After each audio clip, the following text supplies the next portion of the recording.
We have a battery, a resistor, and a capacitor.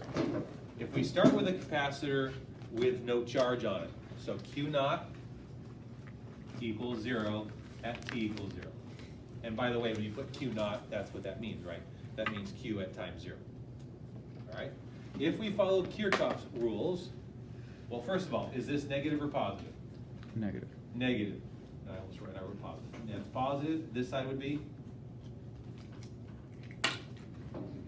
positive. Then it becomes more negative. This side would be positive and negative. Do we all agree with that? Yes? C. So now, if we follow around and we use Kirchhoff's rules, we get this. EMF minus IR, minus the voltage on the capacitor equals 0.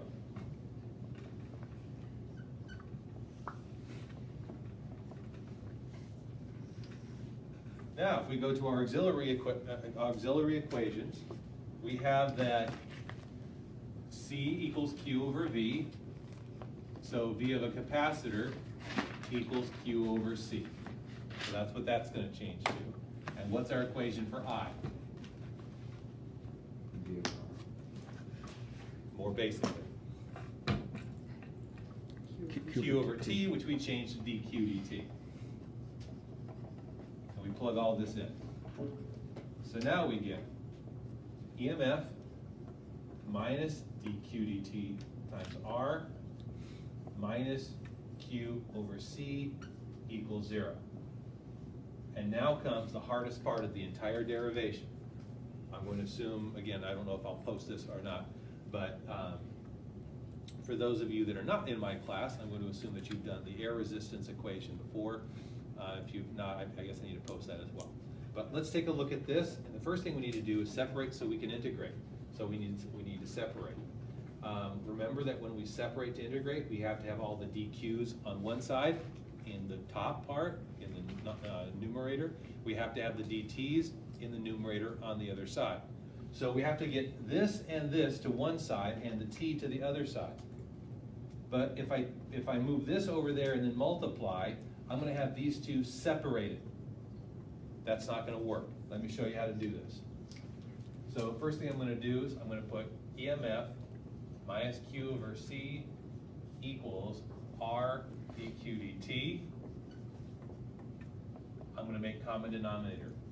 EC minus Q over C equals R dQ dt. And you'll notice, now notice, I have everything in the cross multiplication area, right?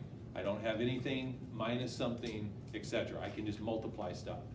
So I'm going to get the dt on this side equals RC over EC minus Q dQ. And now you see I have all the Q's on one side, all the T's on the other. Now, just so that we are absolutely sure what's going on here, the E, in this case, which is actually EMF, the C, and the R, these are all constants. The capacitance of the capacitor does not change. The EMF of the battery does not change. We're going to call it an ideal battery. If it were a real battery, then the terminal voltage would change, wouldn't it? Okay? Now, if you actually knew little r, if you actually knew the internal resistance of the battery, you could include that in big R, and then it would be fine. Okay? But Q is going to change over time. What is Q to begin with? 0. And we could figure out what Q final is because we have the capacitance, we have the EMF, we could figure out the final charge, couldn't we? Okay? So now, we're going to slap our integral signs on this. And just by the way, the RC eventually is going to go to the other side. It just is, but we'll get there in a bit. So now, we're going to say let U equal EC minus Q, then DU equals constants become nothing, negative dq. And therefore, dq equals negative du. I'm going to substitute all that back into the original, and this should be looking familiar now, doesn't it? Okay. So now we get, and what's the integral of du of ddt? The integral of dt is just t, it's actually delta t, but we're going to call it t. T equals, and that's going to give them, take the RC out because they're constants. And there's a negative, and that's going to give me du over u. And of course, we know what the integral of that is, which is just ln. the log of the natural log of u plus a constant. So now that gives me, and I'm going to bring that RC to the other side, just like we did with air resistance. So it's going to be T over RC equals, and then the integral of the 1 over u is just log of u plus a constant. So, going on. How did RC become negative? You see the negative there? We brought in this negative. Right, so that negative went in there. I brought it out because it's a constant. Are we good? Okay. So then this becomes the log of, and I'm going to use parentheses to make this, here's what's u equal to. So that's going to be the EMF C minus Q plus C. Now we go to our initial conditions. And our initial condition said that when t equals 0, Q equals 0. When t equals 0, this is 0, equals the log of EC minus 0 plus C. So we just found that C equals the negative log of EC. We plug that back in, and we get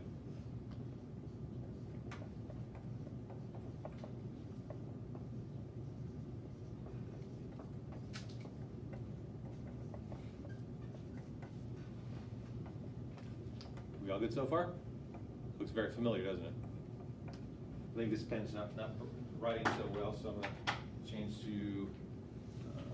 change to the black one if I can find it easily. We'll change to the green one. So now, obviously, what's our logarithm rule? Negative is the same as division. So we get negative t over RC equals the log of EC minus Q over EC. How do I get rid of the natural log? Take it to the E.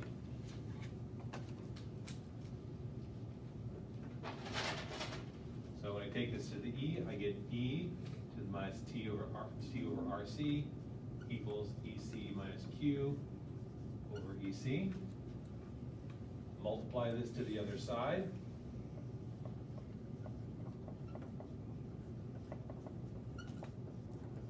I'm actually, just in case you missed what I'm doing there, I'm actually looking for C. Or sorry, I'm looking for Q. So, hope you can see me still look away over here, yes? Mm-hmm. So now I get Q equals EC minus EC, E minus T over RC. I factor out the EC, and I get Q at some times T equals EC 1 minus E to the minus T over RC. And that's our equation. Now, it may not look completely like what we saw in the past, but I'm going to do one thing here that's going to change that and make it, here's my black pen, I'm going to switch to that. Remember that, again, C equals Q over V, or epsilon, or EMF, and that if I solve for Q, Q equals V times C. Oh, look what we have there. So that my Q at some given time, we could do this. Q as a function of T equals my maximum Q, 1 minus E minus T over RC.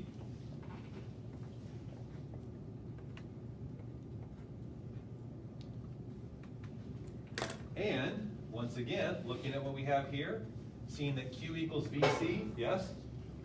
So this is going to be V of the capacitor times C equals V max, which is going to be your EMF, times C, 1 minus E to the minus T over RC. And see how the C's cancel? So now I'm just going to get the V at some given time equals my EMF 1 minus e t over RC. So our two important equations are this one and that one.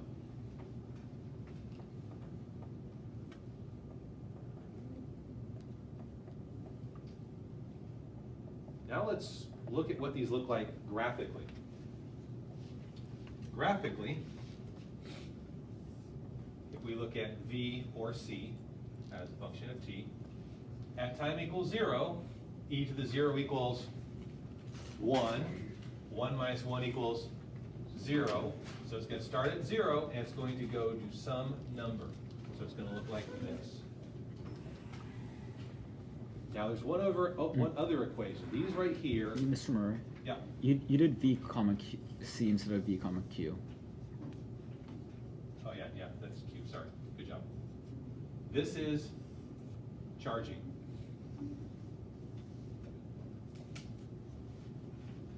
For discharging. Can you still see, Luke, okay? Or is it kind of hard to see from way over here? It's okay. Okay, so for discharging, without deriving it, but it works the exact same way, you get that Q at some time t equals your Q initial, e to the minus t over RC, and therefore your voltage at times t equals not your EMF anymore, it would be the maximum voltage, etc. What would that look like? In this case, at time equals 0, it equals your maximum, and then after a long time it would go to 0. And that should be asymptotic, I just drew it badly.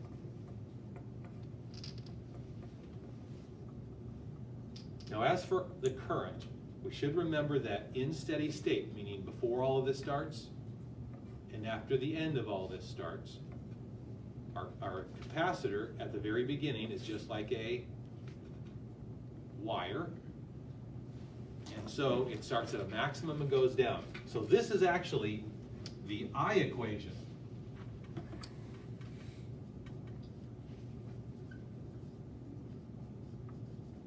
And that's both charging and discharging.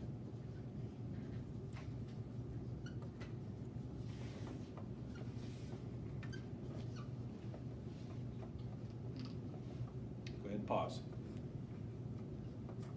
Okay, now, since we keep running into this equation that has this e to the minus t over RC, it's kind of be nice if we understood what the hell was going on here. Are we going? Mm-hmm. Okay, so if we do this, so what is e to the minus t over RC? Let's start putting in important numbers into that t. And of course, as we did this last semester, but let's do this again. So let's let t equal to RC. Let's let t equal to 2RC and 3RC. That will be enough. Okay? So here, so now we get e to the minus t over RC. And if you put RC into there, you get e to the t to the minus RC over RC is to the -1. This would equal e to the -2. Are we seeing what I'm doing here? So let's put these in our calculators. Okay? Someone get me that in the calculator. I got mine here too. E to the -3. Yes, well, we get e to the -1 gives me 0.368. E to the -3 gives you 0.135. The number 2 or 3? So To the -2 is what? have 0.135.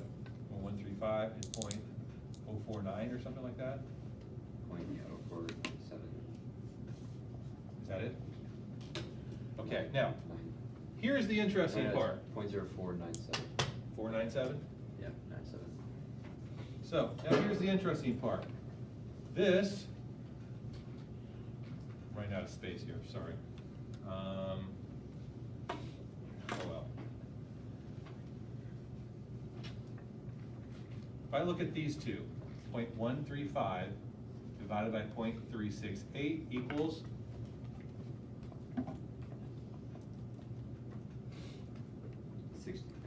0.36. 0.0497 divided by 0.135 equals Essentially. 0.37. And again, I'm rounding a little bit. And isn't this one equal to, so e to the minus 2 RC over RC? Isn't it just this times this again? Because e to the minus t over RC times e to the minus t over RC equals e to the minus 2t over RC, which is 0.37 times 0.37 equals 0.135. This is 37% of that. This is 37% of 37% of that. You keep multiplying by 37%. So what does this mean? Remember, we did this last semester, didn't we? This is just like half-life. In chemistry, we talked about if you have a half-life, well then after one half-life, half of it's gone. Then half of that's gone. Then half of that's gone. Well, in this case, what happens, as it's decreasing, so if we start at Q max, after 1 RC, if this is 50, 25, so somewhere about there, okay? That will be 37% of Q max. Well, then after another RC, it will be 37% of what's left. And then after another RC, it will be 37% of what's left. And you get a exponential curve. But for going up, you get, there's your Q max if you're charging, and we'll go to 37% of the total. That may be a little high. Yeah, somewhere in here. And then it will go to 37% of that, then 37% of what's left each time. Is this starting to make a little bit more sense?